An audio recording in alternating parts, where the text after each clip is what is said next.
정용섭의 인문학적 기독교 풀이. 기독교가 뭐고? 제10강 죽음에 대해. 우리가 죽는다는 것은 아주 필연적입니다. 이 사실은 누구나 다 알고 있고요. 평소에 이것을 의식하기도 하고 의식하지 않기도 합니다. 현대 문명은 이런 것을 의식하지 않도록 만들어가는 것 같아요. 죽음을 회피하게 만듭니다. 제가 어렸을 때만 해도 죽음을 간접적으로 경험할 기회가 적지 않았거든요. 할아버지, 할머니, 친가, 외가, 이웃에서도 늘 초상이 났으니까요. 그러면서 상여가 나갈 때 뒤따라가는 경험도 했어요. 그러나 오늘날에는 죽음과 단절된 상태에서 살아가는 것 같습니다. 집에서 죽지 않고 병원으로 가잖아요. 손자, 손녀들이 할아버지, 할머니의 죽음을 보기가 힘들도록 단절되어 있죠. 장례식장도 병원에 많이 있죠. 전문적인 장례식장은 호텔처럼 되어 있더군요. 커피숍도 있고 인터넷도 할 수 있도록 만들어 놓았어요. 죽음이 슬픔인지 기쁨인지 혼란스러울 정도로 죽음이 말하는 실패나 충격으로부터 우리가 단절되어 있습니다. 모든 것으로부터의 단절.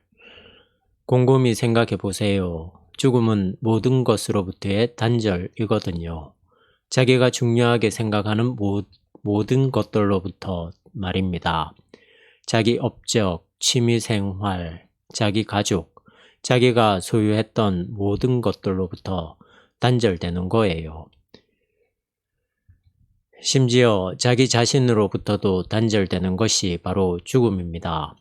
죽음을 생각하면 무섭다, 아니다 하는 그런 차원을 떠나서 죽음 자체가 굉장히 충격적입니다. 우리는 삶을 관계로 생각하잖아요.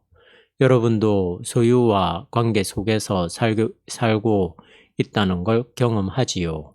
제가 자리하고 있는 목사의 위치라든지 여러분 각자가 갖고 있는 그런 것들 모두 내가 살아있다는 사실을 확인시켜주는 거란 말이죠.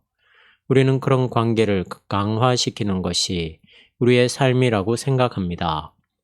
아까 제가 현대 문명이 우리를 죽음으로부터 소외시킨다고 했는데요. 그것은 우리가 삶을 소유하는 것으로만, 그리고 어떤 관계를 맺는 것으로만 우리 자신을 몰아가기 때문에 죽음으로부터 소외되어 있다고 한 겁니다. 죽음을 통해서 우리가 모든 것으로부터 완전히 끊어지게 되거든요. 그 상태가 된다면 어떻겠어요? 저는 가끔 그런 생각을 합니다. 그 이야기를 하기 전에 다른 이야기를 먼저 해야겠군요. 언뜻 생각이 나서요. 원효 대사가 중국으로 공부하러 가다가 무덤 옆에서 잠을 잤다고 하죠. 자다가 물을 마셨어요. 그 다음날 아침에 보니 그 물그릇이 해골 바가지였다는 걸 알았어요. 그러고는 야, 이게 별게 아니구나. 세상이 생각하기에 따라 다르구나. 그릇이 물을 마시는 일반 바가지일 수도 있고 해골일 수도 있구나. 이렇게 생각했다는 겁니다. 실체는 똑같은데 받아들이는 상황에 따라 다르다는 거죠. 인도에서는 요가나 명상 훈련을 많이 하는데요. 어떤 곳에서는 이런 훈련까지 한답니다. 훈련 갔다 온 사람의 글을 읽었는데요. 누군지는 모르겠습니다. 어떤 일정 시점에 학생들을 무덤 옆에서 자게 하는데 해골을 안고 자게 한대요. 생각해 보세요. 여러분이 그런 상황이 되면 그게 가능할까요? 아무도 없는 공동묘지에 가서 혼자 자고 내려올 수 있을까요? 제가 교회에 있다가 집으로 혼자 갈 때 요즘 아주 춥습니다. 깜깜하기도 하고요. 그럴 때 가끔 제가 그런 생각을 하는데요. 내가 얼마 있지 않으면 나 혼자 땅속에 묻혀서 추운 데 있어야 하는데 그걸 인정해야 한다, 받아들여야 한다. 지금 나는 따뜻한 교회에 있다가 잠자리가 있는 집으로 가는데 결국 내가 돌아가야 할 곳은 춥고 아무도 없는 땅속이다. 이 사실을 자꾸만 생각하거든요. 그러면서 나도 한번 공동묘지 근처에 가서 있어 볼까, 삶과 죽음을 관통할 수 있는 영적인 경지가 있을까 하는 생각도 해요. 그런데 제가 어떨 때는 그게 가능할 것 같다니까요. 죽은 자가 묻힌 무덤이 별거 아니라고 생각할 수도 있으니까요. 또 어떨 때는 무서울 것 같기도 해요. 우리 머릿속에는 많은 것이 각인되어 있지 않습니까? 무덤, 공동묘지, 귀신 같은 것이 두려울 수 있다는 생각도 들어요. 어릴 때부터 어떻게 교육받고 자랐느냐가 중요한데요. 죽음과 삶, 이런 문제들을 늘 일상으로 받아들이는 삶의 자세, 혹은 훈련들이 필요한 것 같습니다. 여러분이 자녀들을 키우는데요. 아이들에게는 그게 너무 거리가 먼 이야기죠. 지금은 다 좋지 않습니까? 특히 살기가 좋아진 상태에서 말이죠. 이게 아이들에게 정말 바람직한 가정교육인지 학교 교육인지 심각하게 고민을 해야 할 것 같아요. 기독교 신앙이라는 것은 생명의 밑바닥으로 들어가는 겁니다. 그러니까 죽음과 삶의 문제를 늘 붙들고 있어야 하는 거죠. 창조를 말할 때도 무로부터의 창조잖아요. 제가 조직 신학을 해서 그런지 또 신학적으로 나가네요. 무로부터의 창조거든요. 제가 왜 이런 신학적인 걸 말하는가 하면 그게 결국 우리의 영성이고 우리의 삶이고 신앙이기 때문입니다. 많은 신자들이 신학과 삶을 일치시키지 않아요. 창조라고 하면 하나님이 창조하셨지 하는 정도로만 생각하고 말지, 성서 기자들이 말하는 2000년 기독교 신학자들이 말하는 창조의 행위, 창조의 개념으로는 들어가지 못합니다. 그러다 보니 신학은 나의 상과는 동떨어진, 그저 내가 신앙생활을 잘하기 위한 하나의 도구로 남아있을 뿐 내 삶은 다른 방식으로 작동되는 겁니다. 상과 신앙이 나누어져 있다는 말을 자주 하는데요. 여러분은 이걸 잘 생각해야 합니다. 우리가 예수 믿고 반듯하게 잘 살아야 한다고들 말하는데요. 이런 사람들은 신앙을 실존적으로만 생각하는 겁니다. 기독교 신앙의 토대가 있어도 그 속에 들어가려고 하지를 않죠. 그냥 그 신앙을 자기 삶에 적용시키려고만 해요. 게다가 그걸 사람들은 살아있는 신앙이라고 말합니다. 그러나 이런 실존적인 신앙과 신학과 삶이 일치된 신앙은 큰 차이가 있습니다. 제가 그 차이를 말해도 어떤 사람은 그걸 이해할 거고 어떤 사람은 그냥 상투적으로 듣고 지나갈 거예요. 이런 쪽으로 생각을 많이 한 사람들에게는 전달이 될 거고 그런 생각을 하지 않았던 사람들에게는 낯선 이야기로 들리겠죠.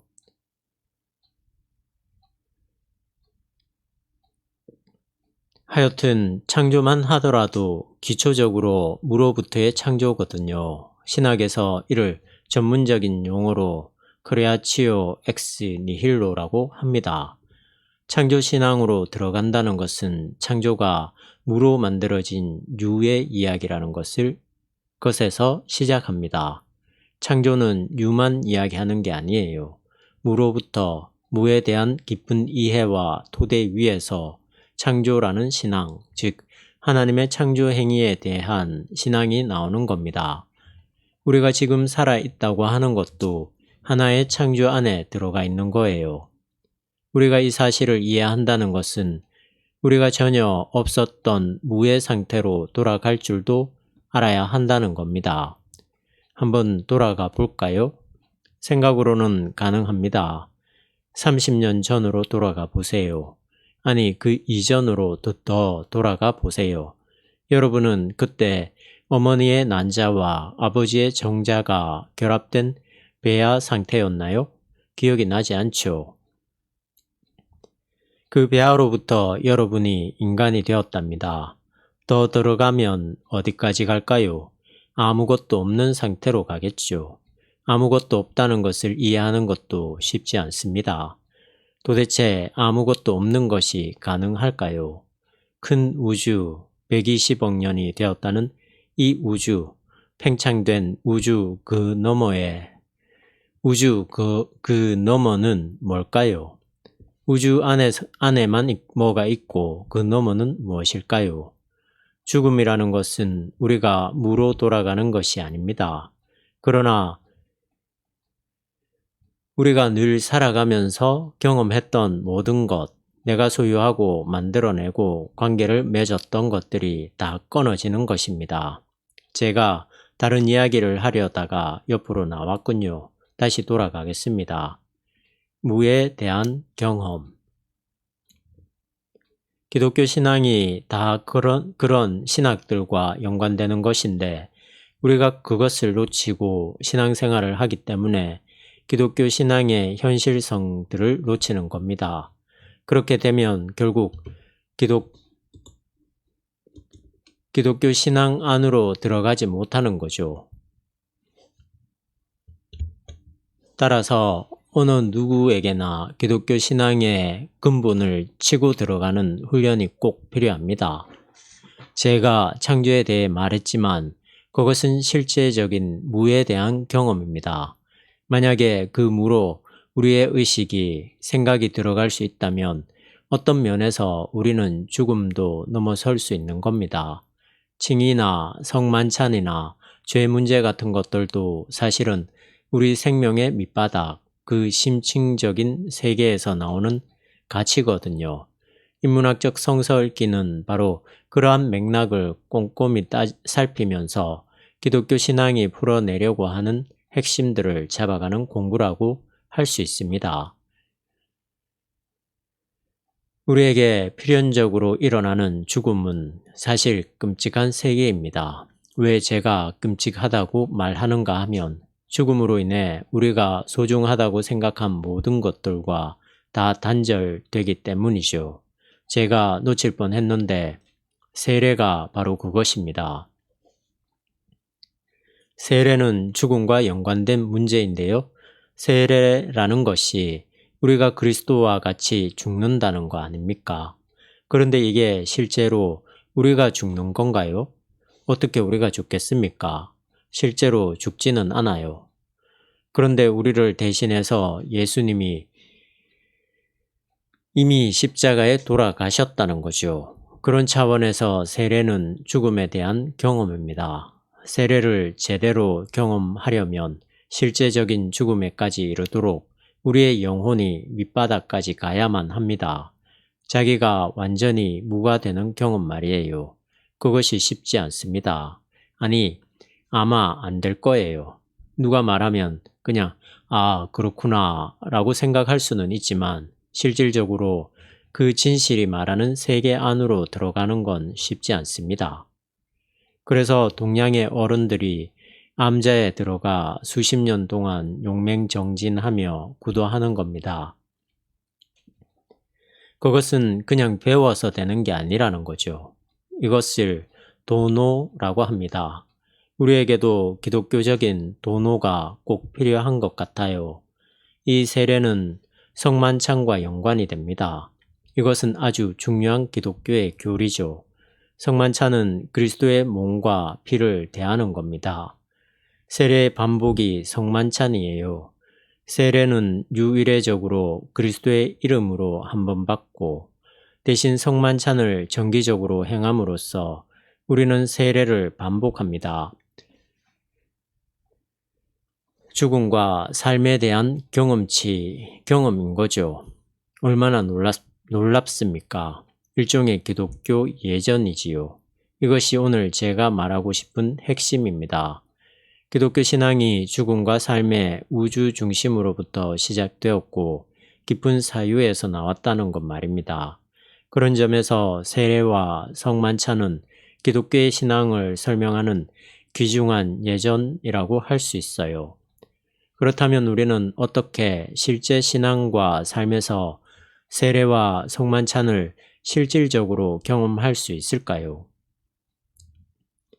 성만찬은 떡덩이나 빵 조각 하나를 하나님의 몸으로 인식하고서 그걸 먹는 거니까 내가 하나님을 먹는 거죠. 창조자이고 영이고 종말의 생명을 완성할 분이 우리 몸 안으로 들어오는 겁니다. 우리가 우주와 하나님과 일치가 되는 거죠. 죽음을 하나님의 나라에 간다는 차원으로 생각할 때 죽음은 이 땅에 존재하는 나와의 관계로부터 하나님과 일치가 되는 관계로 나가는 것입니다. 그게 과연 무엇일까요? 아무도 확실하게 말할 수는 없습니다. 여기에서는 어떤 사유의 비약이 필요해요. 우리가 누리고 있었던 그 모든 것들을 그대로 갖고 가는 게 아니라 벗어버리고 가야 합니다. 바울이 말한 대로 옷을 갈아입는 거예요. 옷을 갈아입는 그 귀한 세계에서 우리가 과연 만족할 수 있을까요? 현재와 같은 방식이라면 우리는 만족할 수 없을 겁니다. 현재와 같은 삶의 방식은 소유의 관계에서만 자신의 삶을 확인하기 때문에 내가 계속 중심에 있습니다. 세례와 성만찬은 내가 없어지고 하나님과의 코이노니아, 즉 영적으로 하나가 되는 것입니다. 우리가 살아있을 동안에 하나님과의 코이노니아가 충분하게 훈련되어 있어야 우리가 이 땅을 살아가면서도 하나님의 나라에 참여한 사람으로 살아가게 되는 거고요. 그런 희망들을 우리가 확고하게 붙들 때 영성도 깊어지는 겁니다. 그때 우리는 죽음과 삶의 경계를 넘어서는 이런 표현들은 너무나 진부한 것 같기는 합니다만 하나님의 세계로 들어갈 수 있습니다. 더 적당한 말을 찾아내지 못하겠네요. 그런 신학적인 용어 말고 우리에게 와닿는 어떤 언어들이 필요한 것 같은데 조금 아쉽습니다. 우리는 이 땅에서 신앙생활을 할 때 내가 없어지고 하나님과의 코이노니아를 확인하는 신앙훈련에 몰입해야 합니다. 이것이 죽음과 삶의 문제입니다. 십자가와 부활이라고도 말할 수 있어요. 다른 것은 다 몰라도 됩니다. 예수 그리스도의 십자가와 부활, 세례와 성만찬, 하나님 나라와 종말 등을 통해서 나에 대한 관심이 아니라 하나님이 어떻게 통치하는가에 대한 관심이 우리를 확 사로잡아야 합니다. 우리가 이런 것들에 잘 훈련되어 있어야 해요. 좋은 뜻으로 훈련이라는 말을 사용했지만 정보를 얻는 데 그치지 말고 우리의 내면적 세계가 더 풍요로워지도록 하자는 말입니다. 심화시키자는 거예요. 그러면 늙음에 대해서 하등의 불안을 느끼지 않고 죽음 앞에서도 통과해야 할 문이라고 생각하면서 과감하게 들어갈 수 있을 겁니다. 설령 지금 내가 좋아했던 모든 것을 다 빼앗기고 그것들이 다 없어진다 해도 아쉬움을 느끼지 않을 겁니다. 그런 점에서 기독교인들은 죽는 연습을 늘 해야 합니다. 신앙은 사실 어떻게 보면 죽는 연습이에요. 세례와 성만찬에 대해 이야기했지만 신앙은 죽는 연습입니다. 예수님도 다 버리고 따르라고 했잖아요. 버림이죠. 그런데 오늘날 우리의 신앙이 과연 버림인가요? 명색만 그렇지 실제로는 계속 뭔가를 성취하려고 합니다. 그러면서 하나님에게 축복받았다고 말하지 않습니까? 그것은 기독교 신앙에서 자꾸 멀어지는 겁니다. 오늘날의 시대 정신이 성취를 요구하니까 목회 마인드마저 그쪽으로 흘러가는데 그것이 기독교 신앙의 핵심은 아닙니다. 그렇게 되면 결국 영적으로 공허하게 됩니다. 길이 아니니까요. 여기에서 말하는 시대 정신은 사회를 개혁하고 밝히는 그런 차원이 아니라 신자유주의적인 시대 정신들, 즉 성공해야 하고 출세해야 하고 자기를 확인해야 하는 그런 것들을 뜻합니다. 그런 것들이 우리를 계속해서 자극하기 때문에 얼마간은 우리로 하여금 뭔가 짜릿한 성취감을 느끼게도 하겠지만 그것이 계속될 수는 없거든요. 영성은 자기 무화의 길입니다. 결국 자기를 제로에 가까울 정도로 무화시키는 거예요. 에크하르트나 토마스 캠피스가 쓴 글들을 보세요. 수많은 영성가들은 자기를 비우고 축소시킵니다. 말장난으로 그치는 게 아니라 실질적으로 그렇게 했어요. 그런 사람들의 가르침이 특별한 게 아니라 모두 기독교의 가르침 안에 있는 것들이에요.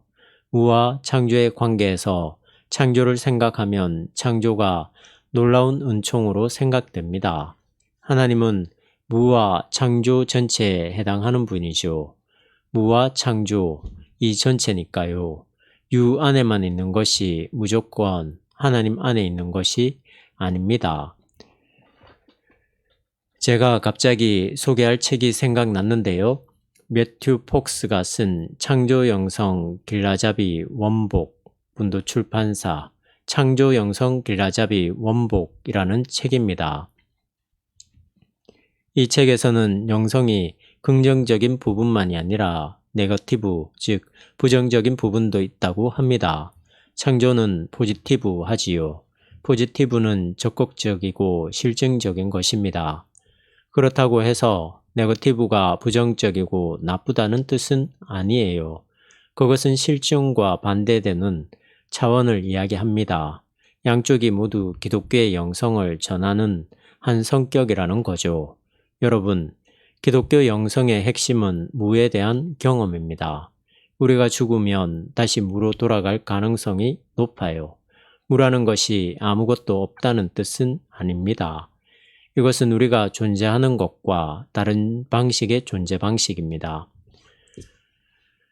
이것은 우리가 존재하는 것과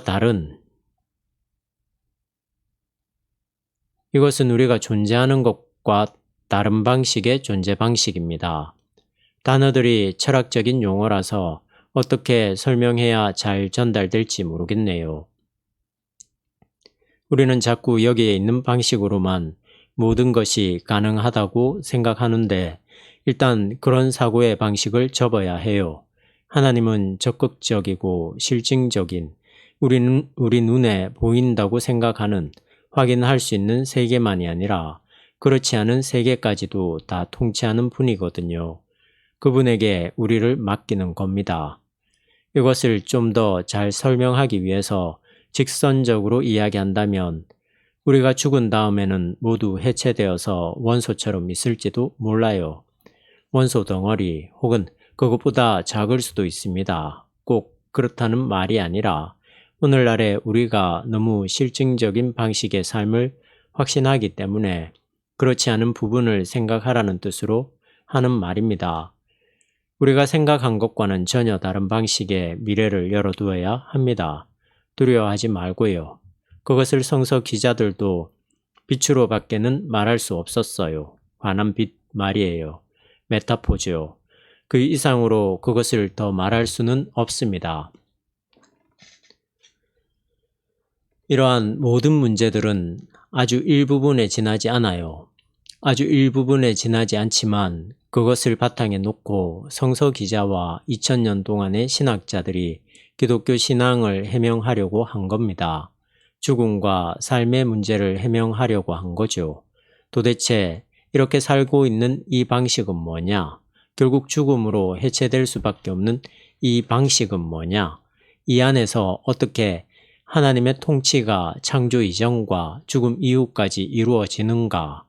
그러한 하나님의 나라, 세계가 어떻게 오늘날 우리가 살아가는 삶 속에 개입해 있는가?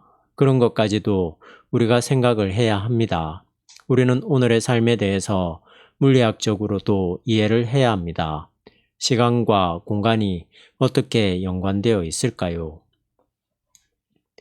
그 모든 것들이 참 신기하지 않습니까? 제가 죽음의 순간을 자주 생각한다고 그랬죠. 누구나 다 그럴 텐데요. 이런 생각이 들더군요. 지구에 60억 명 정도 사나요? 1초에 수백 명씩 죽어가고 있는데요. 우리가 한 줄로 서서 순식간에 차례로 가고 있어요. 우리 차례가 얼마나 남았는지 모르겠어요. 금방금방 가게 됩니다. 숭례문이 세워진 지 600년이 되었다고 하던가요? 그걸 세웠던 사람들이 얼마나 열심히 일했겠어요. 그런데 벌써 4, 500년이 후딱 지나갔습니다. 요즘 그게 불탔다고 사회적으로 많이 시끄럽죠. 4, 500년 후에 우리의 후손들이 이 소동을 전해 듣는다면 우리를 보고 뭐라고 말을 할 겁니다. 그 사이에 시간들은 다 지나가 버리는데요. 그 안에 있던 것들은 과연 다 무엇일까요? 지구 안에서 일어났다가 사라지는 그런 것에 불과할까요? 시간과 공간 참 신기합니다. 우리가 살아가는 이 삶은 아주 소중해요. 그러나 이 삶은 하나님의 나라, 즉 창조 이전과 종말 이후까지 모두 포함한 그 전체를 전부 실증적으로 드러내는 것이 아니라 은폐의 방식으로 우리 삶에 개입해 있다고 말할 수 있을 뿐입니다. 더 이상 그것을 설명하기는 힘이 듭니다. 이 문제는 여기까지 할게요. 교회와 세상과의 갈등. 우리는 대통령 선거에 즈음해서 그 결과에 대한 이상한 현상을 경험했어요. 기독교가, 특히 프로테스탄트가 지난 수년 동안 무지하게 욕을 먹었잖아요. 욕먹을 짓도 했고요. 오죽했으면 안티기독교 사이트까지 나왔겠습니까? 그런데 대통령 선거에서는 개신교의 색깔을 가장 강하게 나타내고 있는 이명박 장로가 당선되었단 말이죠. 이게 어떻게 된 일인지 이해가 되지 않더라고요. 일반 대중이 기독교를 비판하고 실제로 기독교 인구가 많이 줄어들었잖아요. 지난 10년 동안 말이에요. 앞으로도 기독교는 계속해서 줄어들 텐데요. 물론 대형 교회는 성장하고 있지만 전체적인 기독교의 세력은 약화되고 있습니다. 더구나 설문조사를 하면 기독교 지도자들을 존경한다는 사람들이 별로 없는 것 같은데 어떻게 서울시를 하나님께 바치겠다고 말한 이명박 씨가 대통령이 되었을까요? 그 사실만 놓고 본다면 아직도 기독교의 가능성이 있는 걸까요? 좀 우습죠. 이게 좀 말이 안 되는 생각 같지만 하여튼 그런 생각이 들었어요. 그러면서 도대체 민중이라는 존재가 무엇일까 매우 궁금했습니다. 지금 저는 기독교를 바라보고 있는 민중에 대해 말하는 겁니다. 민중 또는 대중은 양면성이 있는 것 같아요. 한쪽으로는 합리적이고 정의를 추구하려고 하고요. 다른 한편으로는 이기적이고 대중 심리를 따라 움직이는 것 같아요. 기독교가 잘못한 부분들, 예를 들면 대형 교회에서 벌어진 세습이라든지 심각한 부도덕의 문제라든지 기복주의에 대한 강조라든지 극에 달한 교단 분열이라든지 서울시청 앞에서 벌어진 대규모의 반정부 기도회, 반북 기도회, 친미 기도회 등은 사실 욕먹을 만한 일들입니다. 그런 것에 대해서는 민중이 어느 정도 바르게 생각하는 것 같기도 한데 또 다른 것에 대해서는 순식간에 이기주의와 군중 심리에 빠진다는 생각도 들었어요. 뭔가 앞뒤가 맞지 않는 현상에 대한 나름대로의 작은 분석이에요. 민중에게는 양면성이 있다는 거죠. 또 교회와 연관을 시킨다면 대중적인 교회를 따라가고 있는 많은 기독교인들도 민중이거든요. 한국 민중의 모습을 그대로 반영하고 있어요. 대형 교회만이 아니라 신천지에 쏠리는 현상도 거기에 종교적인 메리트가 있기 때문이거든요. 어떤 교회를 꼬집어서 말하기는 뭐하지만 여의도 순복음교회 같은 곳에 70, 80만의 신자들이 나온다는 것은 대중 심리나 종교적 이기주의 등이 연관되어 있지 않나 싶습니다. 설교 내용도 수준 이하인데도 수십만 명이 모이니까요.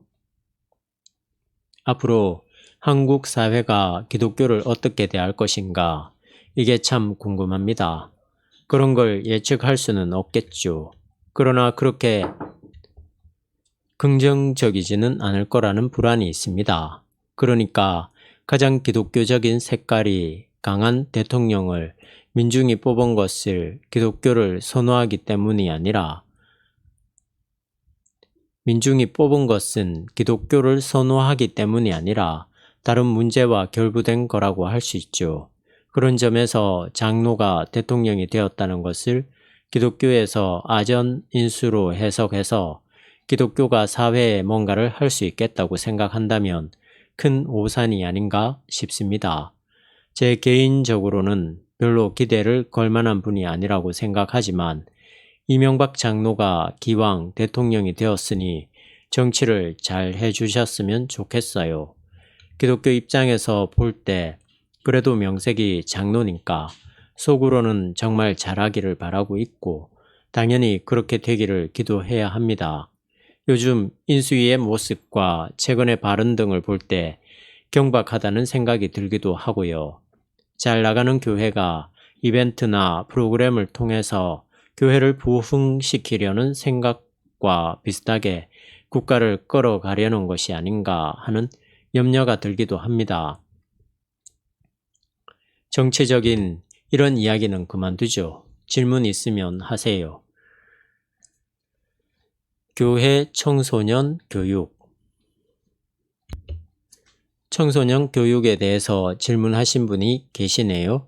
기독교 신앙을 버림과 무소유 쪽으로 설정하게 된다면 지금과 같은 경쟁 위주의 교육 체제 아래 있는 청소년들에게 어떤 신앙 교육을 제시해야 어필할 수 있느냐는 질문입니다. 어떻게 해야 하다니요? 기독교 신앙을 바르게 가르쳐 주면 되죠. 예를 들면 Boys Be Ambitious 하는 방식의 청소년 프로그램들은 무익한 겁니다. 그것은 기독교 신앙이 아니라 교양 강좌에 불과해요. 목적이 이끄는 40일 같은 프로그램도 기독교 신앙의 근원과는 거리가 멉니다. 청소년들에게 할 수 있다. 열심히 하자는 식의 가르침은 필요가 없어요.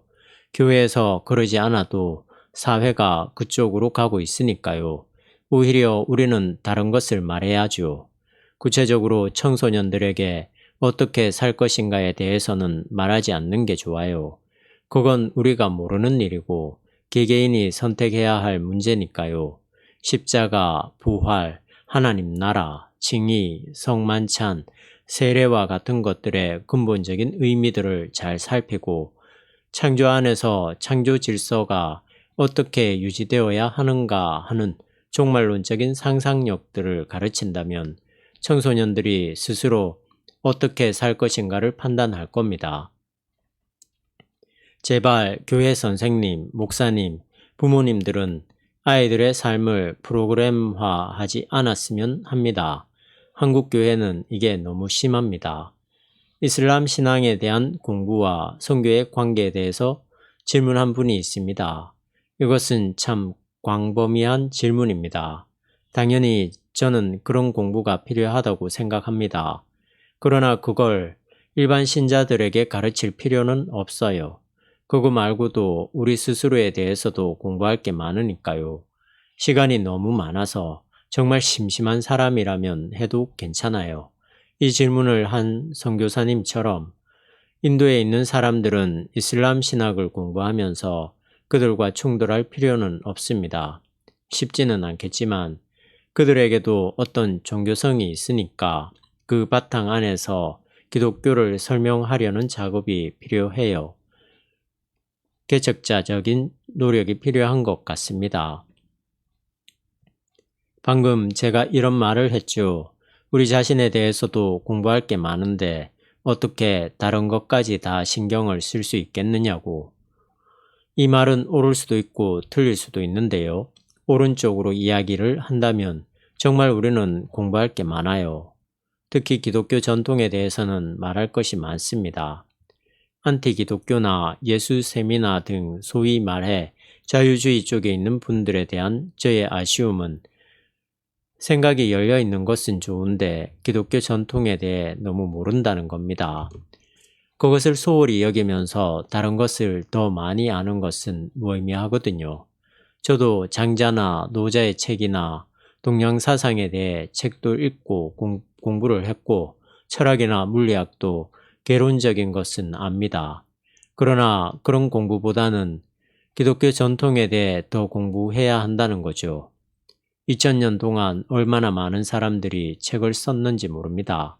선배 신학자들도 계속해서 연구하고 있고요. 결국은 선택의 문제입니다. 일반 성도들에게 무엇을 어느 정도로 가르칠 것인가가 핵심인데, 일반적으로 보면 한국 교회는 기독교의 근본을 잘 가르치지 않습니다. 그와 마찬가지로 설교도 변죽만 울리고 말거든요. 이런 표현을 써서 죄송하지만 송구하지만 그냥 수박 겉핥기 정도입니다. 수박 겉은 맛이 없잖아요. 수박의 속맛을 봤으니까 이걸 다른 사람에게도 알려줘야지 하는 게 제 관심사예요.